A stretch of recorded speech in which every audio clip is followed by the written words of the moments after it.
నమస్తే, welcome to Disha TV. ప్రస్తుతం నేనైతే ఉప్పల్ సమీపంలో ఫిజాజిగూడలో అయితే ఉన్నాను. ఇక్కడ మనం చూసామన్నమాట కూల్చివేతలు జరగడం లైక్ ఎలా అంటే మొత్తం 350 ప్లాట్లలో ఇక్కడ ఎవరైతే ఇల్లులు కట్టుకున్నారో వాళ్ళ ఇల్లులను అయితే కూల్చారు.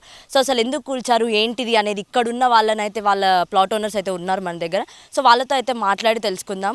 సో చెప్పండి, అసలు ఈ ప్లాట్లలో మీరు ఇల్లులు కట్టుకున్నారు కదా, మీరు ఇల్లులు కట్టుకున్న తర్వాత ల్యాండ్ అంటే గవర్నమెంట్ వచ్చి ఇల్లులు కూల్చడానికి గల కారణాలు ఏంటండి? వాస్తవంగా ఈ ప్లాట్లను మేము 1994 నుంచి 2002 మధ్యలో ఇన్స్టాల్మెంట్లో కొనుక్కున్నాం, వాయిదాల పద్ధతిలో. ఈ ప్లాట్లు పలుమార్లు రిజిస్ట్రేషన్ అయినాయి. ఈ ప్లాట్లలో చాలా ప్లాట్లకు ఎల్ఆర్ఎస్ ఉంది, మున్సిపల్ పర్మిషన్స్ ఉన్నాయి, హౌస్ నెంబర్స్ ఉన్నాయి, అందరూ రూములు కట్టుకున్నారు. అయితే గత గవర్నమెంట్ ఏం చేసిందంటే ఇది సీలింగ్ భూమి అని చెప్పేసి ఫినిషింగ్ వేసి లాక్కోవాలని చూశారు. మేము వాళ్లకు మా డాక్యుమెంట్స్ ప్రాపర్గా ఉన్నాయని చెప్పి చూపించటం వల్ల వాళ్ళు మేము పొరపాటు చేశామని చెప్పి మా ప్లాట్ల 118 జీవోలో పెట్టడం జరిగింది. ఆ జీవో రెగ్యులరైజేషన్ అయ్యే లోపే ఏమైంది, ప్రభుత్వం మారిపోయింది, కాంగ్రెస్ ప్రభుత్వం వచ్చింది. ఈ కాంగ్రెస్ ప్రభుత్వంలో ఉన్నటువంటి కొంతమంది స్థానిక నాయకులు బీఆర్ఎస్ నాయకుల మీద ప్రతీకారక్షతోటి వాళ్ళ మీద కక్ష సాధింపు చర్యగా మా మీద వాళ్ళు ఈరోజు దౌర్జన్యంగా మా ఇళ్లను కూల్చటం జరిగింది. వాస్తవంగా ఈ పట్టేదారు 1986లో ఈ యొక్క ల్యాండ్ని శ్రీరామన కోఆపరేటివ్ హౌసింగ్ సొసైటీ వాళ్ళకు అమ్ముకున్నారు. అమ్ముకున్న తర్వాత 1996లో వీళ్ళు సీలింగ్ సర్ప్లస్ ల్యాండ్ కింద చూపించటం జరిగింది. అప్పుడు పట్టేదారులు, రెవెన్యూ అధికారులు ప్రభుత్వాన్ని మోసం చేశారు. మేము ఇప్పుడు ఉన్నటువంటి కలెక్టర్ గారికి కానీ, ఆర్డీఓ గారికి కానీ, ఎంఆర్ఓ గారికి కానీ ప్రాపర్గా మా డాక్యుమెంట్స్తో సహా ఆధారాలతో సహా ఇచ్చాము. మేము ప్రజావాణిలో ఇచ్చాము, అట్లాగే ప్రజా దర్బార్లో కూడా ఇవ్వటం జరిగింది. ఎంఆర్ఓ గారికి కూడా ప్రాపర్గా అన్ని డాక్యుమెంట్లు చూపించాము. అయినా కూడా స్థానిక కాంగ్రెస్ నాయకుల ఒత్తిడి మేరకు ఈరోజు మా ఇళ్లను కూల్చటం జరిగింది. ఇది మేము తీవ్రంగా ఖండిస్తున్నాం. అసలు మీరు ప్లాట్ ఎప్పుడు కొన్నారండి? ఏ ఇయర్లో కొన్నా అని చెప్పారు మీరు? ఈ ప్లాట్లు అందరూ కూడా 1994 నుంచి 2002 మధ్యలో కొనుక్కున్నారు అందరు. 350 మంది ఫ్యామిలీస్ అండి. 350 మంది. అయితే ఇప్పుడు కూల్చిన దాంట్లో కొన్ని మాత్రం ఆపేసి ఇంకొన్ని మాత్రమే కూల్చారు. ఒక 75 ఇళ్ళకు వాళ్ళు స్టేటస్కో తెచ్చుకోవటం జరిగింది. ఆ స్టేటస్కో ఉన్నాయి ఆపి మిగతాయి కూల్చారు. కావాలని ఇది రెవెన్యూ అధికారులు, ఇది స్థానిక కాంగ్రెస్ పార్టీ నాయకులు చేసినటువంటి దుర్మార్గమైనటువంటి చర్య. అయితే ప్రీవియస్గా మీరైతే ప్రజా దర్బార్ కూడా వెళ్ళారని చెప్పారు కదా, అక్కడ వాళ్ళు ఏం చెప్పారండి మీకు? అసలు వాళ్ళు ఎలాంటి దీని గురించి వాళ్ళు ఎంక్వైరీ చేయలేదు, వాళ్ళు ఎలాంటి సర్వే చేయలేదు. ప్లస్ ఇదే మా ప్లాట్లే కాకుండా వాళ్ళు చెప్తున్నటువంటి సీలింగ్ భూమి ఈ పీర్జాదిగూడ మున్సిపాలిటీలో చాలా ఉన్నాయి. ఒకటి సర్వే నెంబర్లో 6 ఎకరాల 10 గుంటలు ఉంటుంది. అక్కడ కోట్లాది రూపాయలు రెవెన్యూ అధికారులను స్థానిక నాయకులు తినటం జరిగింది. తిని వాళ్ళ జోలికి మాత్రం పోలేదు. ఎవరైతే ఇక్కడ పేదలం ఉన్నామో మా జోలికి మాత్రమే వస్తున్నారు. అట్లాగే మేడిపల్లి 62 సర్వే నెంబర్లో కూడా రెవెన్యూ అధికారులు స్థానిక నాయకులంతా ఆడ 4 ఎకరాలు కబ్జా చేసి కోట్లాది రూపాయలు తిన్నారు. వాళ్ళ జోలికి కూడా పోవట్లేరు. ఈ పేదల మీద పడటం అనేది దుర్మార్గమైన చర్య. ఇది ఏదో మేమేదో నియంత పాలన పోయింది, ఇదేదో ప్రజాపాలన వచ్చింది అనుకుంటే ఇది కూడా పీడించే పాలనలాగా మేము భావిస్తున్నాం. అంటే వీళ్ళ రియాక్షన్స్ ఇలా ఉన్నాయి కాబట్టి మీరు ఈ మాట అంటున్నారా? అయితే మరి కొంతమంది మళ్ళీ ఇప్పుడు స్టే వచ్చిందని చెప్పి చెప్తున్నారు కదా. అవును. మళ్ళీ దీనికంటే ఇప్పుడు ఏంటిది సొల్యూషన్ అని మీరు అనుకుంటున్నారు? ఖచ్చితంగా ఇది మేము ఈ ప్రభుత్వం తప్పు తెలుసుకొని ఇప్పటికైనా మా ప్లాట్లను 118 జీవోలో రెగ్యులరైజ్ చేయాలి, మాకు ఇల్లు కట్టుకోవడానికి పర్మిషన్లు ఇవ్వాలి. లేకపోతే కోర్టు ద్వారా మేము న్యాయం కోసం వెళ్తాము. కోర్టు మాకు న్యాయం చేస్తుందని నమ్మకం ఉంది. అయినా కూడా ఈ ప్రజాప్రతినిధులతోటి, ఈ ప్రభుత్వంతో నిత్యం పోరాటం చేస్తూనే ఉంటాము. రాబోయే పార్లమెంట్ ఎన్నికలు ఉన్నాయి, స్థానిక సంస్థల ఎన్నికలు ఉన్నాయి.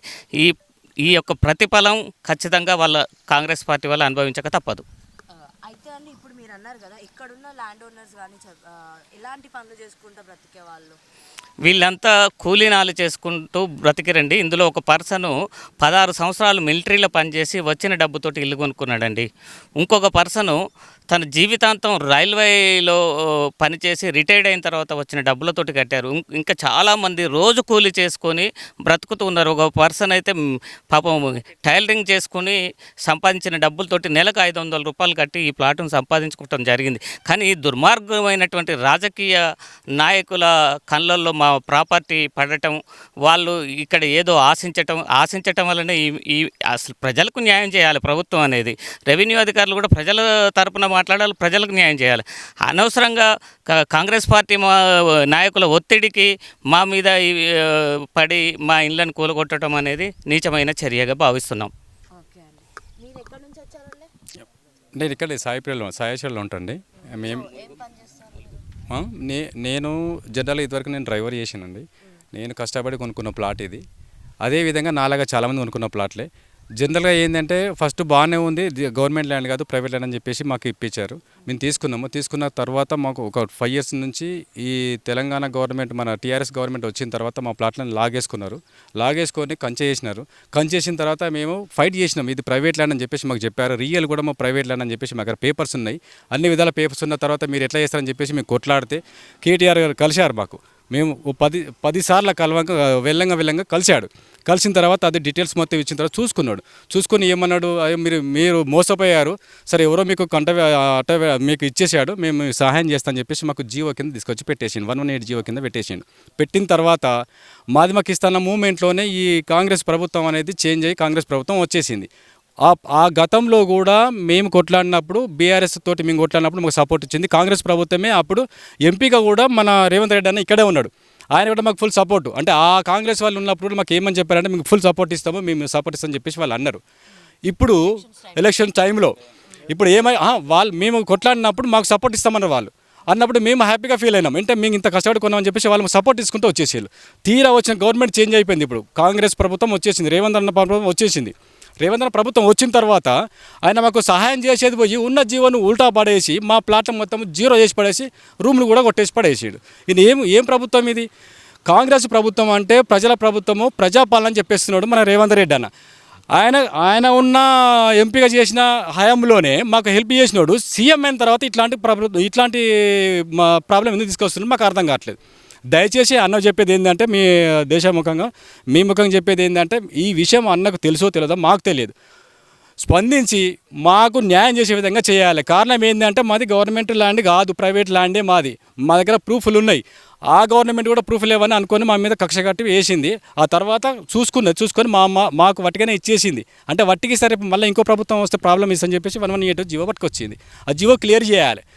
మీ ముఖంగా చెప్పేది కూడా రేవంత్ రెడ్డి అన్నకు మా ప్లాట్ మాకు ఇచ్చేయాలి, 118 జీవో కింద చేయాలి. లేకుండా 118 జీవో తీసుకొచ్చింది మన బీఆర్ఎస్ ప్రభుత్వం కాబట్టి చేంజ్ చేసేదన్నా ఇంకా వేరే నేమ్ పెట్టేసి మాకు ఇచ్చేసేయాలి. అది ఎందుకంటే ప్రైవేటు ల్యాండ్, అది గవర్నమెంట్ ల్యాండ్ కాదు. ఇది ప్రూఫ్ చేస్తాం మేము. అన్ని డాక్యుమెంట్స్ అండి. ఒక్కొక్క ల్యాండ్, నేను కొన్న ల్యాండ్ 6వ డాక్యుమెంట్ నాది. నేను తీసుకున్నది 6వ డాక్యుమెంట్. అమ్మినోడు ఎవడో మనకు తెలియదు. మా తర్వాత 4, 5 అట్లా అమ్ముకుంటూ పోతే లాస్ట్ 6వ డాక్యుమెంట్ నాది. నా డాక్యుమెంట్ ఇన్ని డాక్యుమెంట్ల గవర్నమెంట్ ల్యాండ్ అన్నప్పుడు ఇన్ని రోజులు బట్టి ఏం చేసిండు? 6 డాక్యుమెంట్స్ దాకా ఎందుకు వచ్చింది? పర్మిషన్ కూడా ఉంది నాకు. మామూలు పర్మిషన్ కాదు, మున్సిపల్ పర్మిషన్ ఉంది. అదేదో పనికిరాని కాదు, మున్సిపల్ పర్మిషన్ ఉంది, హౌస్ నెంబర్ ఉంది. ఇవన్నీ ఉన్న తర్వాత వీళ్ళు ఎట్లొచ్చి కొట్టేస్తారు? వీళ్ళు కాంగ్రెస్ వాళ్ళు అన్నప్పుడు, ప్రజాపాలన అన్నప్పుడు వీళ్ళు చూసుకోవాలి. ఓకే, వాళ్ళు తప్పు చేసిళ్ళు, మరి వీళ్ళు ఎందుకు తప్పు చేస్తున్నారు? వీళ్ళు పేపర్లు అండ్ డాక్యుమెంట్స్ అని చెక్ చేసుకున్న తర్వాత నిజంగానే గవర్నమెంట్ ల్యాండ్ అయితే వాళ్ళు చేయాలి ఈ పని. వాళ్ళు ఏం తెలియకుండా కూడా చేయడం చాలా తప్పది. రేవంత్ రెడ్డి అన్న చెప్పేది ఒకటే, అవన్నీ పరిశీలించి మళ్ళీ మాకు ఇచ్చే విధంగా చూసుకోవాలి. డిస్టిక్ లెవెల్లో ఉన్నారండి. రూపాయి వరంగల్లో ఉన్నారు, కరీంనగర్ వాళ్ళు ఉన్నారు, తర్వాత ఇదేంటి కర్నూలు వాళ్ళు ఉన్నారు, నల్గొండ వాళ్ళు ఉన్నారు, తర్వాత హైదరాబాద్ ఉన్నారు, విజయవాడ వాళ్ళు దగ్గర 10 మంది ఉన్నారు, వరంగల్ వాళ్ళు దగ్గర 50-60 మంది ఉన్నారు. ఇంతమంది వాళ్ళు కూడా కష్టపడి కూలి పని చేసే వాళ్ళు కూడా ఉన్నారండి. ఈయన కూలి పని చేసేవాళ్ళు ఇక్కడ ఉంది పక్కన 1929 అయినా ఆయన కూలి పని చేస్తాడు అక్కడ ఖమ్మంలో. ఆయన కూలి పని చేసి ఆయన వచ్చి కూడా అన్న ఇట్లా అయిందని చెప్పేసి కూడా ఆయన రూమ్ కట్టుకున్నాడు. ఆయన జీవితాన్ని కష్టపడి ఇంకా ఈ జీవితంలో కొనుక్కోలేడు. అట్లాంటి పేదవాళ్ళు ఉన్నారు ఇక్కడ. ఇక్కడ వాళ్ళు ఏదో ఆశిస్తున్నారు, అది చాలా తప్పది, ఆశించకూడదు. ఇక్కడ చాలా చాలా అంటే చాలా నిరుపేదలు ఉన్నారు ఇక్కడ. అంటే ప్రీవియస్గా మీ కార్పొరేటర్ని కానీ లేకపోతే మీ స్థానిక ఎమ్మెల్యేని కానీ కలవలేదా అండి ఈ ఇష్యూ గురించి? కలిసాము. వాళ్ళు స్టార్టింగ్లో వాళ్ళు కూడా గవర్నమెంట్ ల్యాండ్నే కంచె వేసినారు అన్నట్టు. ఆ తర్వాత వాళ్ళకి అర్థమైపోయింది ఇది గవర్నమెంట్ ల్యాండ్ కాదు, ప్రైవేట్ ల్యాండే అని చెప్పేసి వీళ్ళు ఆలోచించి వాళ్ళు కూడా చూసుకున్నారు. తర్వాత కేసీఆర్కు చెప్పేసిండ్రు. అయిన తర్వాత జియో మాకు పట్టుకొచ్చి ఇచ్చేసిన తర్వాత ఏం ప్రభుత్వం చేంజ్ అయినందుకు మళ్ళీ కొత్తగా స్టార్ట్ అయిపోయింది. మళ్ళీ ఆ ప్రభుత్వం వచ్చినప్పుడు ఇట్లా చేసేది, లాస్ట్కి మళ్ళీ మాకు ఇచ్చేసింది. ఆ టైంలో వీళ్ళు మాకు హెల్ప్ చేసిండ్రు. మళ్ళీ ఇప్పుడు కొత్తగా స్టార్ట్ అయింది. ఇప్పుడు ఈ కాంగ్రెస్ ప్రభుత్వంతో మళ్ళీ ఇప్పుడు స్టార్ట్. ఇక సో ఎలా గడుస్తుందండి? అంటే జనరల్గా మీరు చెప్పారు కదా డ్రైవింగ్ చేసి, అవునండి, డే టు డే లైఫ్ ఎలా ఉండేది మీకు జనరల్గా? 24 hours డ్యూటీ చేసి కష్టపడి కొనుక్కున్న ప్లాట్ అండి ఇది. 24 hours ఓలా ఊబర్ అని ఆ టైంలో ఉండేది. ఓలా ఊబర్ అని ఆ డ్యూటీ చేసి 24 hours డ్యూటీ చేసి కష్టపడి కొనుక్కున్న ప్లాట్ అది. ఇక నా జీవితంలో కొనుక్కోలేను. నేను కొనుక్కున్న కెపాసిటీ లేదు, నాకు అన్ని రోగాలు వచ్చేసినాయి. ఇప్పుడు డ్యూటీ చేయకపోతే 4 సంవత్సరాల నుంచి డ్యూటీ మానేసినాను. నా హెల్త్ బాగాలేదు. ఇప్పుడు నేను ఎట్లా సంపాదించుకోగలుగుతాను? నాలాంటి వాళ్ళు చాలామంది ఉన్నారు ఇక్కడ. వీళ్ళందరికీ ఎవరు సమాధానం చెప్తారు? రేవంత్ రెడ్డి అన్న మన ఆయన కూడా చిన్న స్థాయి నుంచే వచ్చిండు. ఆయన కూడా మరి చదువుకున్నోడేం కాదు, నార్మల్ ఆయన కష్టపడి వచ్చినాడు. ఆయన కంటే ఎక్కువ కష్టపడి మేము వచ్చినాం. మాలాంటి వాళ్ళకు అన్యాయం చేయడం ఎందుకు? కాంగ్రెస్ ప్రభుత్వం వచ్చిన తర్వాత మాకు న్యాయం చేస్తా అనుకున్నాం. కాంగ్రెస్ ప్రభుత్వం మళ్ళీ ఉల్టా చేస్తున్నది. ఉల్టా చేయడం అనేది కరెక్ట్ కాదు. అది బాగా ఆలోచించి మీ పేపర్లు చెక్ చేసుకున్న తర్వాతనే మీరు ముందుకు రండి. కానీ ఉల్టా రాంగ్ చేసింది. అది బీఆర్ఎస్ఎల్ మీద మీరు కక్ష తీసుకోవడానికి మా మీద పడుతున్నారా, లేకుంటే మీరు కావాలని చేస్తున్నారా మాకు అర్థం కావట్లేదు. లేకుంటే స్థానికంగా ఉన్న వాళ్ళు చెప్పినట్టు చేస్తున్నారా నాకు అర్థం కావట్లేదు. స్థానికంగా ఉన్న కాంగ్రెస్ ఈ పార్టీ వాళ్ళు మరి వీళ్ళు మీకేం చెప్పలేదు నాకు తెలియదు. కానీ మీరు బాగా ఆలోచించి అది తప్పు ఉంది, దాన్ని సరిదిద్దే బాధ్యత మన రేవంత్ రెడ్డి అనేది ఉంటుంది. ఆయన ఎంపీగా ఉన్నప్పుడు జరిగింది కాబట్టి ఆయనకే అన్ని తెలుసుకోవాలి. ఆయన కూడా వచ్చిండు ఇక్కడికి. ఒకప్పుడు స్టార్టింగ్లో కూడా వచ్చిండు. వచ్చేసి కూడా ఇక్కడ మీటింగ్ పెట్టినప్పుడు కూడా చెప్పిండు ఏదైనా ప్రాబ్లం ఉంటే నేను చూసుకుంటాను చెప్పిండు ఆయన. కానీ ఇప్పుడు తీరా వచ్చినాక ఆయన ఉల్టా చేస్తున్నాడు. అదండి, ఆయన తెలిసేది ఉంటే ఓకే, తెలియకుండా మాత్రం మీ ద్వారా తెలపండి. Okay, thank you. నాకు స్టే ఆర్డర్ ఉన్న కూడా కూలగొట్టారు. దాన్ని కూలగొట్టారు.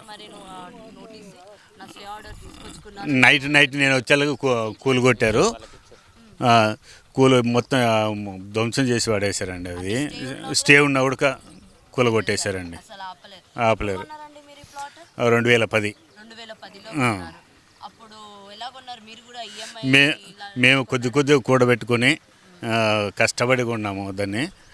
నాకు ఎల్ఆర్ఎస్ ఉంది, ఇంటి పర్మిషన్లు ఉన్నాయి, అన్నీ ఉన్నాయి. స్టే ఆర్డర్ తెచ్చుకున్నా కూడా కూలగొట్టారండి. కూలగొట్టేశారండి. ఇన్ఫర్మేషన్ ఇవ్వలేదు, ఏమి ఇవ్వలేదండి. 2020 ఏం చెప్పలేదు. వాళ్ళు ఇష్టం వచ్చి పొద్దున్నే వచ్చి కూలగొట్టి పడేశారు.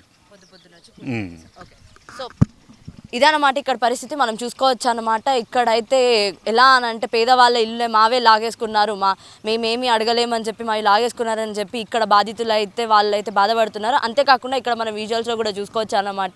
ఎలా ఉన్నాయనంటే ఇల్లులన్నీ కూలగొట్టేశారు. ఆల్మోస్ట్ వాళ్ళు ఇక్కడ కొన్ని ఇల్లులకైతే బీటర్లు కూడా ఉన్నాయి, వాళ్ళు ఉంటున్నారు. బోర్ వేసుకొని కూడా ఉన్న కొన్ని మనం చూసుకోవచ్చు.